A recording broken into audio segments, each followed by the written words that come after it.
For the first question, we have a question from our friend named Caroline, and she wants to know, why don't Jews, many other religions go out, they try to convert people. Why don't Jews proselyte? Yeah. The simple answer is because we believe, like it says in the beginning of the Torah, that every single person is born with a tzelem Elokim. Every single person is born with a divine image. And the way to relate to Hashem is through keeping the Sheva Mitzvot, through keeping the 7 Noah laws, which were described to Adam, and later to Noach. And every single human being could connect to Hashem in their own way, so long as they're keeping the basic laws of the universe, which is not to steal and kill, etc., and have a certain understanding and connection to the oneness of Hashem.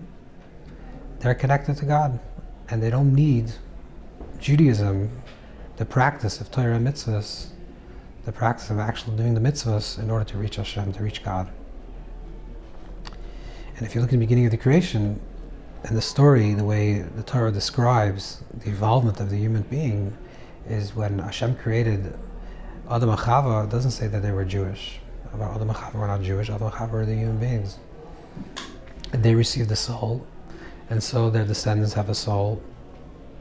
And every single person is born with that Tzelem Elokim, with that divine spark. And at some particular point in history, there was a bechira in the Klal Yisrael, there was a choice in Avram Avinu, in Abraham. And for that began the story of the Jewish people. But there was a parallel story, which means that every person, if they're not born Jewish, their way to reach God and to connect with Hashem is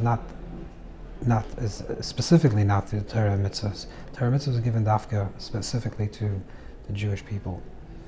And every person, every righteous person in their own way, we believe, receives the rewards that what it speaks about, loss of love in time to come in the future, Olam Haba, or Tchias HaMesim. This will be applicable, and the resurrection will be applicable to all good people, to all humanity, all people that lived by these higher principles of living, and they were connected to Hashem. We have another question from our friend named Tuvia, and he wants to know, Hanukkah's around the corner. Yeah. And is there anything specifically that one should be checking or meditating on or learning or reciting before the days of Hanukkah? There's always a principle with regards to all holidays, all Yom Tovim, that Shlosh Yom Kem Chag, 30 days before Yom Tov comes along, there's a practice to review the laws that are applicable to those days, to that holiday. And this is not only with regards to the physical actions that a person has to do in this world, in terms of the halachic, the applications of what a person should do, but also in terms of spiritually, to prepare themselves for every Yom Tov. We have to, for 30 days before the holiday, we should prepare ourselves mentally and spiritually by learning about the holiday, trying to delve deeper into what the Yom Tov represents. So these are part of the achanas, these are certainly part of the introductions and part of the preparations. There's a principle that says, with regards to Shabbos, Misha Achal B'Erev Shabbos, he who prepares, Misha Tarach B'Erev Shabbos, he who prepares before Shabbos, Yechal B'Shabbos, will eat on Shabbos. Which means that in order to receive a meal, you have to prepare. And that's the same thing also applies to all holidays, and Shabbos included. In order for us to receive what the gift of what the holiday has, we have to prepare. And the more we prepare for something, the more we make a kli, we make a proper vessel to receive the light of the holiday. So if you want to truly receive the lights of Hanukkah, we have to make sure that the kli, the preparations that we do, by studying the laws and learning the laws of Hanukkah, by studying maybe the tractate a little bit in Shabbos that talks about the story of Hanukkah, and certainly learning by the deeper texts of what Hanukkah represents, that's the way we receive the light of Hanukkah when it finally comes. We have a question from our friend Regina who just came in, and she wants to know, we'll combine her question into a few different questions, because she has multiple questions, but she said that she wants to know how prayer works, she wants to know how Hashgacha Pratit works. Wow. But really, I guess we can say it all works into one thing from her final question, which is when a person really wants something and they're praying for something, what are they supposed to do if it doesn't come to fruition? So I guess we can try to tie in prayer and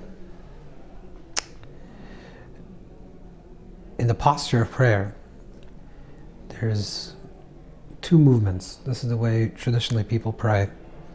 And there's depth to it. It means that generally people shuckle, they shake. And how do people shake when they pray? Usually they're shaking backwards, up and down. Some people sway from side to side. And this developed over time, and there's different understandings how this developed, but this is a very traditional Jewish way how to pray. And partially the reason for this up and down movement of prayer is because prayer has two elements to it. One is totally asking for exactly what you want, to imagining that, let's say, a person needs health, a person needs a shidduch, needs to find a loved one, needs to find a good relationship, needs a livelihood, and a person prays for that. And the posture of prayer is that you're standing up. The word tefillah, the Shemona Esrei is called amida. It's called standing. Standing means I'm standing with pride. I'm standing in front of the Master of the universe, and I'm putting this out. I'm saying, I need this, I need that, I need the other thing. That's one posture of prayer. And the other hand, part of the posture of prayer is that you bow. So you bow and then pick your head up. The bowing is surrendering. The surrender aspect of prayer is the recognition, is that I ask for all these things, I put all these things out into this world, and then ultimately I stop. The Baal Shem Tov teaches that it says, that a boilat teva, a person should enter into the words of prayer, which means a person should fully enter into the words of their prayer. Whatever they're praying, they should totally, fully be engrossed and involved in every single word that they're uttering. Their entire body, their entire self should be in the experience of prayer. But then, you send out the words of the prayer. It creates a certain vibration. You ask from the letters create a certain vibration of the prayer. Hashem, give us healing. But then, you should just let it go. After you give it out, you let it go. So there's this paradoxical almost nature in prayer, which on one hand, you're demanding, and on the other hand, you're surrendering. And both need to be simultaneously maintained, paradoxically. If we just surrender and say, this is the will of Hashem, because of a person's sake, they can also say, okay, this is the will of Hashem, this is exactly the way it should be done, and this is probably a higher purpose. It's Yutas Kislev. I'll tell you a little story that happened with the Maggid of Mezrich, which is the art side of Yutas Kislev. That the Maggid says the story is like this: that after the Baal Shem Tov passed away, the Maggid saw, spiritually had an intuition. He saw that there was a terrible gzeir, a terrible hardship that was going to befall the people of Klal Yisrael in that part in Europe, in Eastern Europe, and he was praying. He was praying very hard. And he had a certain sense that the Baal Shem Tov left. And he felt, he was a little upset with the Baal Shem Tov. His master passed away, the Rebbe died. And he felt like when the Rebbe was around, the Rebbe would do something, the Baal Shem Tov would do something, we'd get together as students and they'd really pray and try to change things. And he had a dream. And his dream, the Baal Shem Tov came to him. And he told the Baal Shem Tov in his dream, he said that, Rebbe, I'm upset a little bit because I feel like since you left this world, you don't care about what happens to people anymore. And there's such hardships, and we can't pray, and you're not teaching us. We don't know the correct way how to pray. So the Baal Shem Tov said, "What could I do that from my position, the way I see things now, from a higher perspective, from a Gan Eden, a paradise, I see that the world is already perfect, and everything is exactly the way it should be." So the Maggid said, "Okay, so then I'm going to stop praying." He says, "No, but from your perspective, it's not." And that's the paradox, to recognize that there's two simultaneous perspectives here. There's one from the larger picture that maybe things are not correct, not in order, and then the other picture that everything is in order. And we have to pray from those simultaneous types of paradigms. On one hand, to ask, the way we perceive the world, the way I perceive my life, I need to pray because I need livelihood, I need shidduch, I need health, I need different things in my life that I need. And from that perspective, I'm praying, I'm giving it out into this world that I must have these things, and these are things that are essential for me to live and survive. On the other hand, I also know that everything's accepted on high, and everything's exactly the way it is. And to live with that paradox, that's really the way of davening, that's really the way of the depth of prayer. We have a question from our friend named Giovanni, and he said, what does our believe about astral traveling? just more like out-of-body experiences and things like that. Now, what if it happens to someone without any effort? Is that something that we believe in? There's a Gemara. So the Gemara Ksuva says that after Rebbe passed away, Rebbe is Yehuda Anasi, and after he passed away, Rebbe would come every week and make kiddush for his family. But he was buried. He was in the ground. So it's a kodesh, and other Svarim write that it's based on the Zohar that there's actually there's two bodies. There's something that's called the guf gas, which is our physical form, and there's something that's called the guf dak, which is our ethereal form. This ethereal form, this guf dak, looks exactly like us, because it's a projection of all our thoughts, all our words, all our actions. Everything that we create in this world is projected into this outer body, this body that surrounds us. It's almost you can call it like your aura, the surrounding energy. And there's a symbiotic relationship with this guf dak. This guf dak exists before we lived in this body, and that's like the angel, the source, the meta source of the body itself. So the guf dak is the essential body that gives rise to the guf kas, which is the ethereal, the heavier body, the body that we carry in this world. And then our relationship throughout life is that it's always around us. Rebbe, after he passed on, even though his guf gas passed on and was buried, he was able to enter this full consciousness, and it was almost like a silhouette of his own existence. You can actually perceive him from a certain perception in his guf dak. So this is like a type of astral projection, where it says that there were tzaddikim that had control over the guf dak, that they were able to project themselves into other places, and people would say they would see them.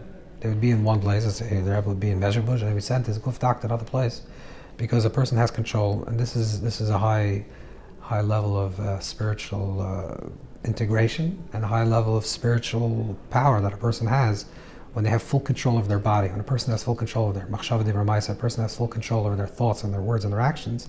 So there's a total integration between their higher selves and the lower selves, that they can at will send away their energy, so to speak, which is a projection almost of their body, to have what we'll call an astral projection somewhere outside their body.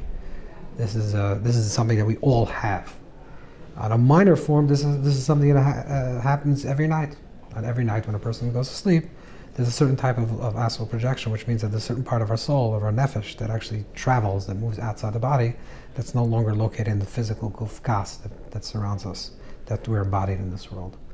So it's very unusual for someone to happen if someone's not a tzaddik and someone's not in full control of themselves. But if it happens, it could happen. It could happen. We have a question from our friend named Sasha, and they want to know, what is the difference between the Neshamah and some things that other people call things like the ethereal form, or things like that? And just ethereal form is literally what we just spoke about just now. That's the guf dak. This is not Neshamah. Neshamah, soul is there's multiple levels on a physical level. Just like everything in this world is full with electrons and neutrons and energy that is not observable, but has an effect. You can see the immediate effect. There's electricity in the world. There's electricity all around us. We just have to create the proper tools to receive it. The same thing also with the body. The body, there's multiple levels in the body itself. There's the very coarse body that we have, and then there's levels of our nefesh that are what we'll call like spiritual physical beings, spiritual physical energy. It's spiritual in the sense that you can't tap it, you can't touch it, you can't maybe see it, but it's present, you feel it, it's like energy.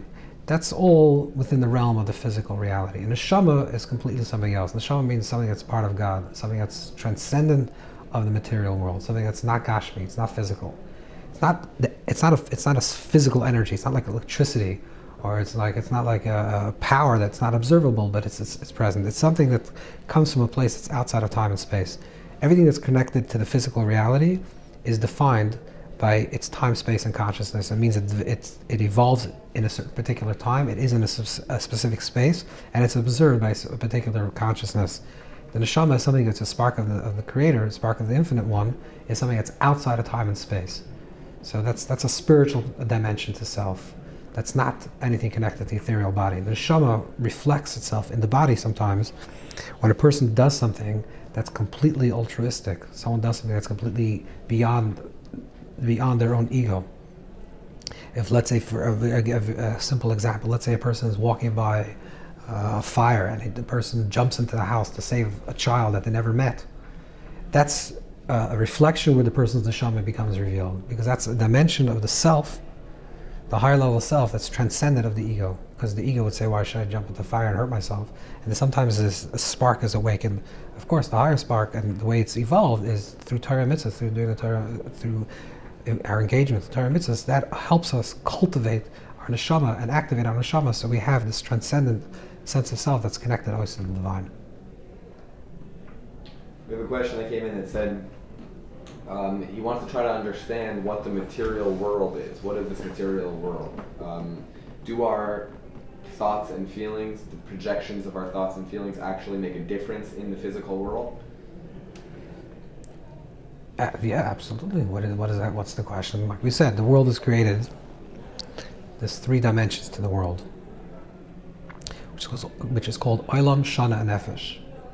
World, time, and soul, which in another way translating that is time, space, and consciousness. Everything that exists in this world has a particular time, has a specific space, and has a consciousness. Depending on the consciousness of the observer is the effect of time and space. Time elapses, time contracts, and the same thing goes to space. Becomes larger or smaller according to the consciousness of a person that's observing it. This is all part of the natural world. Part of the nature of the world is that the observer affects what is being observed. Like it says in the beginning of creation. Hashem saw that it was good. The observation that it was good, and then it is good, and then it was so. This is the way we also interact with this world. Our observation, our thoughts, our feelings affects our creation. Our words affect our creation.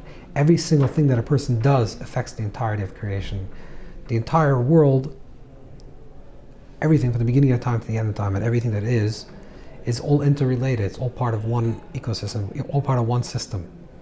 Every time a person has a thought, a person shouldn't say, I'm having a thought. Who am I? What does it care? I'm having this negative thought. Terrible thought that I'm having about another person. It doesn't bother anyone. It's only my thought. It's not true. When you're having a thought and you're breathing out your thoughts, which means that you're just pumping negative energy into this world. You have a positive thought, you're actually affecting it positively. We know this. Everyone knows this to be true, even if we're not conscious. Sometimes you meet a person, you feel like this person is good for you. As a good person has good, it resonates good with you. And sometimes you see a person that doesn't resonate. What are you really picking up? You're picking up their thoughts.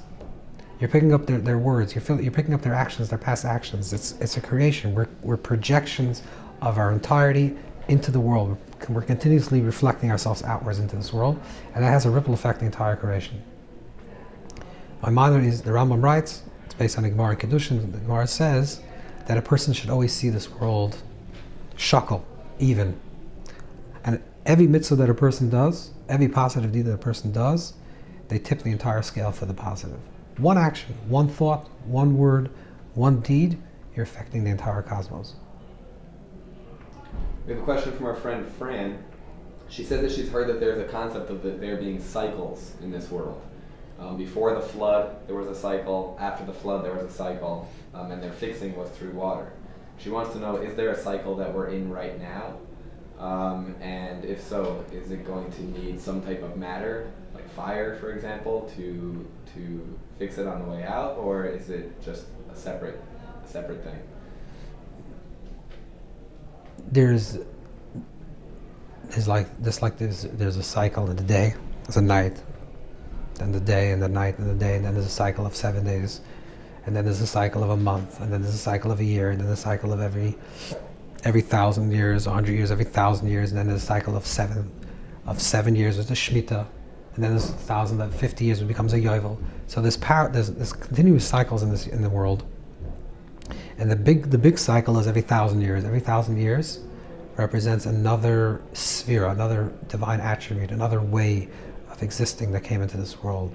The first 1,000 years is Chesed, then it's Gvura, and they correspond to different events that happen in that time period, which allows for those things to happen. And when in those cycles there's an imbalance of that particular energy, so to recalibrate and to correct the proper balance, that same energy is reflected back. It's like the objective correlative of people's actions then comes to affect them.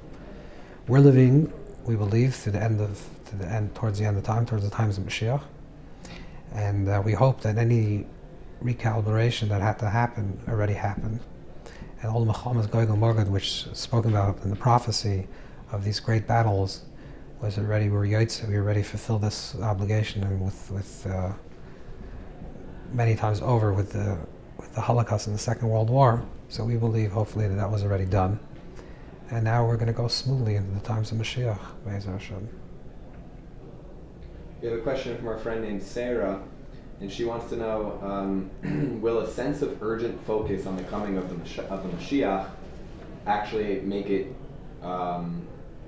draw closer? And if so, there has been Mashiach energy present for some time now. So is there something that we're drawing closer by focusing on it more now? So absolutely. The idea of kaveh, this person is yearning for Mashiach, desiring Mashiach, mitzapa Yeshua. The idea of yearning for something, the yearning itself creates the connection. The word kaveh, which means hope, also has the word kav, which is a line. When we hope for something, we're actually drawing a line, we're drawing a connection to the thing that we're hoping for. It's not something outside of ourselves, it's something that's already starts materializing within ourselves.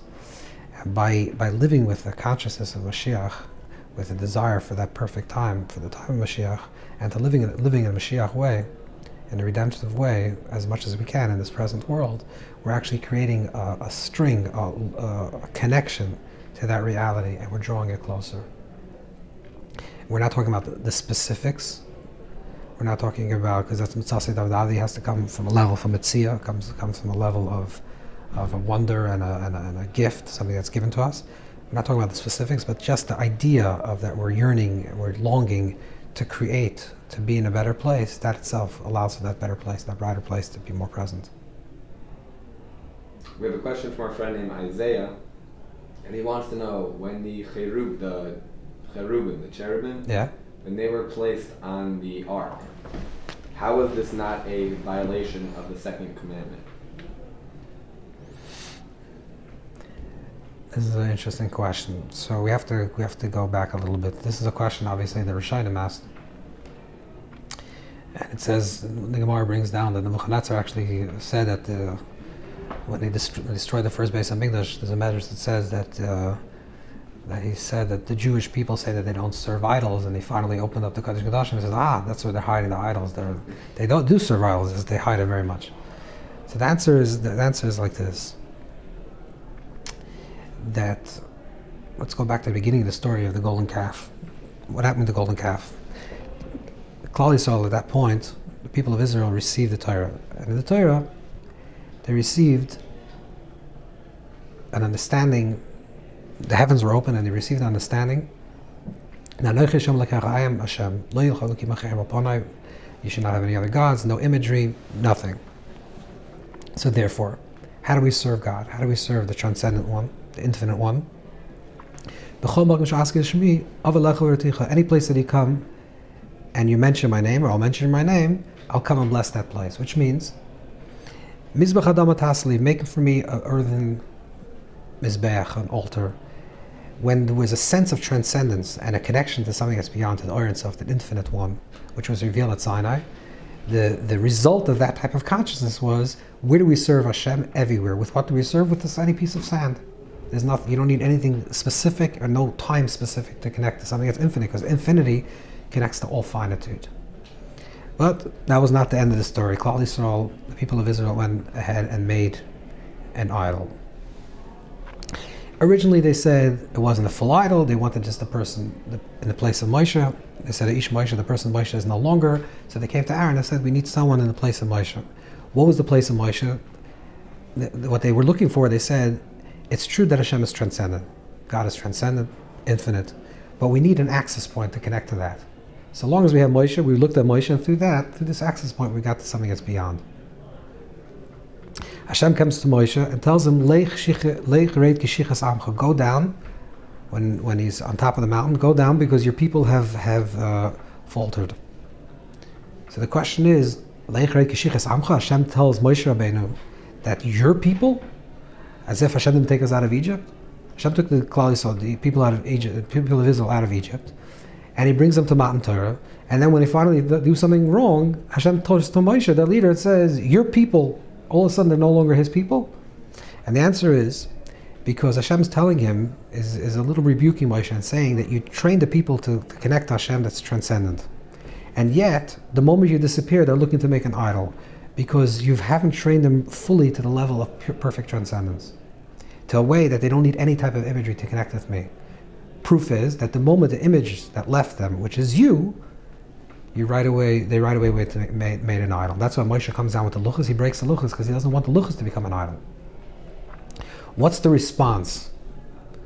What's the concession, so to speak, that Hashem says, according to the Ramban, according to the Zohar, that the Mishkan came after the story of the building of the Mishkan and the creating of the Kruvim, the cherubs, in the Kodesh HaKadoshim, was the story of after there was the atonement of Yom Kippur for the sin of the golden calf. Hashem says, now I want you to make for me a Mishkan. What's a Mishkan? Mishkan is the tabernacle in the desert. What's the dimensions? Very specific. This is exactly how it should be. This measurement, these are the loops, these are the holes, the measurement is 1 amma by 1 amma, and exact measurements to detail upon detail. The most detailed description of any event in the entire Torah is the building of the Mishkan. It's the most descriptive. The laws of Shabbos, the laws of Nadarim is on a hairbreadth, but the laws of how to build a Mishkan is hundreds of verses describing exactly how to build a Mishkan. What is Hashem saying? Hashem is saying like this: you want an image? Okay, make an image. But the image should be according to what I say. Why? Because if the image is going to be according to what I say, Hashem is saying, you're always going to remember the image is only a means to an end. It's like, for example, when a person tells somebody, comes to an architect and says, I need you to build me a home. Build me a home. The architect asks the person, what type of home? He says, I don't care. Whatever you decide to build, you build. Make me a beautiful home. Okay, so the architect is a creative person, and they create this home, but they're not thinking about the owner of the home. They're thinking about their own creativity. What happens if the owner comes to the architect and says, I know you're a good architect, but I want you to build me a home. This is exactly what I want you to do. Use exactly these materials. The guy says, but I can use better material. No, this material. How big? This is exactly how big the bathroom should be. But I think if you made the bathroom a little wider, it would be better. No, I want you to exactly a foot by a foot of a bathroom, and the exact location should be over here, and this should be measured exactly like this. What is the guy going to think? The guy's going to say, the guy's making me so much sugar, so crazy, for every single detail. Every single time I knock on a nail, I'm thinking, okay, why am I doing this? Because the owner wants it exactly to be this home. And this is what the Mishkan is. The Mishkan says, Hashem says, I want you to build a Mishkan, but do it by remembering me. All these details is just one thing. All the halachic details of building the Mishkan, that's what halacha is really, is Hashem saying, you want an image? Because that's the way you're not yet evolved to a place that you don't need any image and you connect straight to me, because that was the project of Matan Torah. You don't need it? You can't do it? Okay, so make a Mishkan. Make a tabernacle and do make a kruvim that are going to look like, God forbid, idols. But every single detail of that is going to be carved with such precise measurements that when every single moment that you're creating this thing, you're going to remember that you're connecting to me. So it's the anti-idol idol. The idol, by definition, means our creativity, our creation, a person's creation, creating an image. This is you're creating an image to only recognize that it's imageless. And the whole intention of that image is to recognize that in the space between the two kruvim, which is the empty space, that's where Hashem speaks. So where does God speak to Moshe Rabbeinu? It's precisely in the empty space between the two kruvim. So all that imagery, that whole package of exactly the structure of the Mishkan and the Das Zara and the Kodesh and the Kodesh Kadashim, the outer temples, the inner temples, the inner temples, finally get to the Kodesh Kadashim, to the Holy of Holies, and there's the kruvim, these two cherubs that are in embrace, and in the point between the kruvim, that's where the divine presence rests. So it's all to recognize that the entire imagery is to get to a place that's beyond the image. And that's the way we break really idols.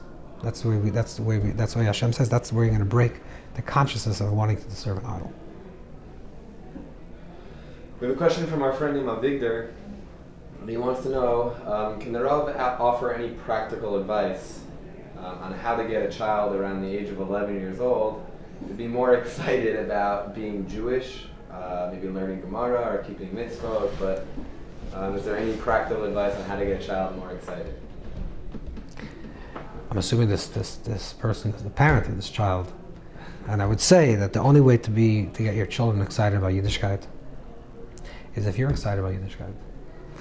If your child sees that for you to learning a daf Gemara, a blot Gemara is excitable, and you have a passion for it, and you speak about it and you talk about it, and this is something that's very interesting to you, children like to be like their parents until a certain point of time. Then they become a little more mature, and then they start realizing maybe the parents are not such big tzaddikim. But at a younger age, at 11 years old, children idolize their parents. If the child sees that this is what the parents love, this is what the parents enjoy, and Yiddishkeit is not a hardship, but it's a joy. They once asked Rav Moshe Feinstein, they asked him, in the Lower East Side, there was a machla, this is in the 1930s, 40s, maybe 50s, that in the Lower East Side, a lot of the very, very committed Jews, their children were not being committed as Jews as their parents.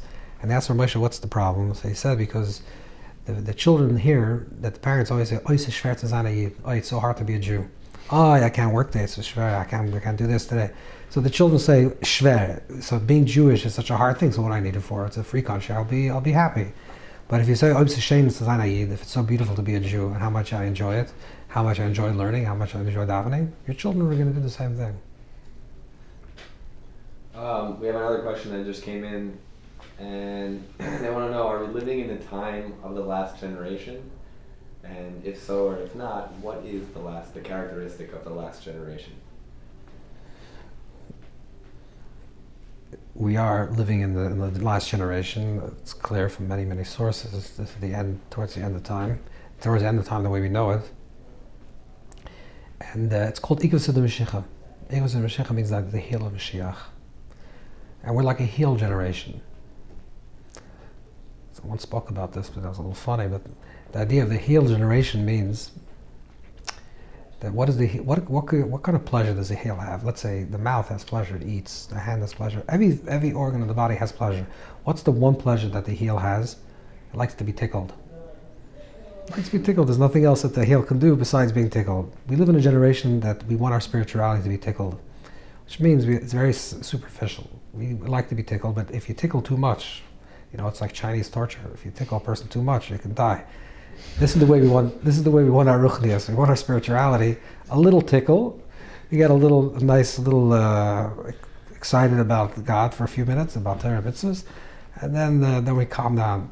Not too much, not in the big dosages. This is a very big symptom of our generation. You can call it ADD, spiritual ADD, but this is the problem, that we live in this Ikus and Mashiach period. But we also have to recognize that there's a value to that, because that means also the nice part of that is that it's easy, it catches fire quickly. That means that we could be inspired very quickly. We have to learn how to maintain it, but because it's just a matter of a tickle, we could inspire people, we could be inspired, and it's just a matter of just turning ourselves on, and then to make sure that it lasts in a healthy way. We have another question that came in. They want to know that tonight is supposedly a holiday for many Hasidic Jews. They want to know if the rabbi can explain a little bit about what it is. Tonight is Yutas Kislev. It's a very important Hasidic holiday. It's called the Rosh Hashanah of Chassidus. It's called the Rosh Hashanah, New Year of Chassidus, according to many Hasidim.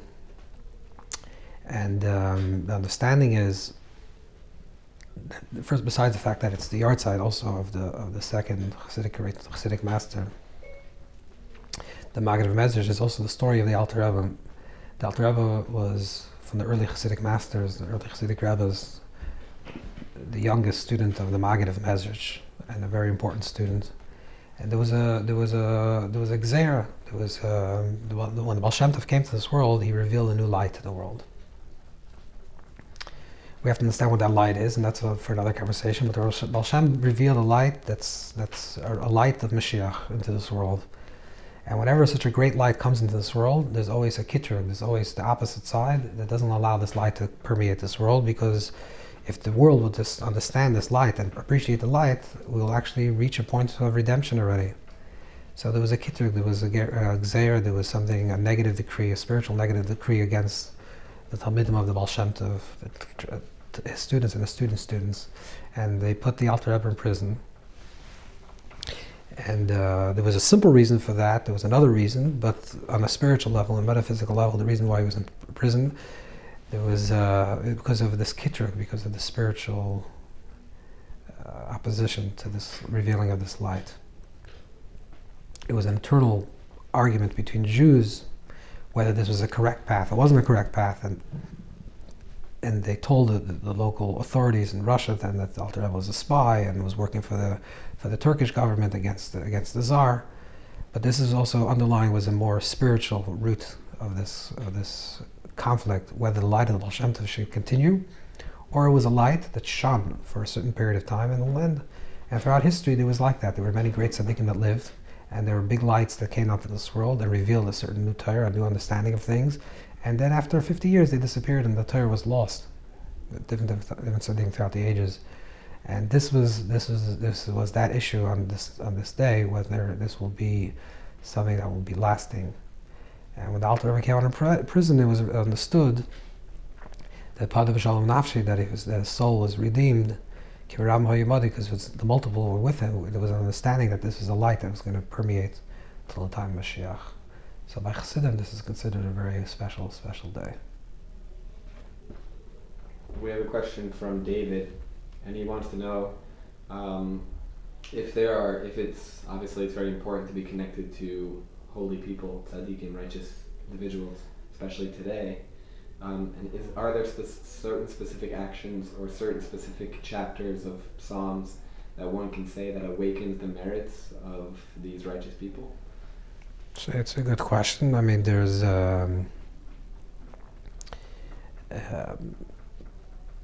sometimes people say when there's a person's yahrzeit, or like a person's day of his passing, they'll say a chapter of Psalms is connected to that person's birthday. Theoretically, if the person was alive, let's say, and they'd be 120 years old, so the chapter of the Psalms would be 121. But the main way that a person connects with a tzaddik is through their Torah. That just like it says with Anochi, when it says Anochi Hashem Elokecha, I am God. So the Gemara says Anochi is an acronym for No Nafshik Savis Yavis. I have given myself over into my teachings. And tzaddikim adayim l'barim, a tzaddik is like his master, like the creator, which means a tzaddik gives over himself fully into the Torah. And if you really want to connect with a tzaddik, you have to learn the Torah. And that's how you really connect with the or, the light of that tzaddik, through the teachings of that tzaddik. We have a question from our friend named John, and he wants to know what happens. There's many different beliefs of what happens when someone dies, but what are we as Jews supposed to believe when we die? What happens? Read the whole story, like from A to Z. So it's obviously a very elaborate idea. There's a book called it's called Jewish Wisdom of Life, Life After Life, Life After Life. It's a book that I wrote on this topic. It's a thick book, and it goes through, there's a lot of different things, but let's just say that the basic belief is that the person that we are now, which means our consciousness with our thoughts and our feelings and our impressions, the way the person that we know ourselves to be this present moment, that survives death. Because that is not contained it's not contained within the body, it's created through the experiences of the body, but all that is retained immediately after a person passes on. The difference between a person that's passed on or a person that's alive is that the person that passed on, a person that's alive is still creating new memory, and a person that passed on, their memory becomes complete. But the full memory of a person survives, and hopefully that will survive in a state of Gan Eden, which is paradise. And then you have to read the book. But there's paradise and the Gan Eden, different levels, etc. John, we advise going online and searching for Life After Life by Rav Pinson. Exactly. Okay, thank you everyone for partaking in this live question and answers. Hopefully we'll see you next week. If anyone did not have their questions answered, then please send us a question send us on the form. You can fill out on the form on Facebook, or you can tune in next week. Everyone should please tune in another 2 minutes or so. We will start another short class, another live class on this coming up Torah portion.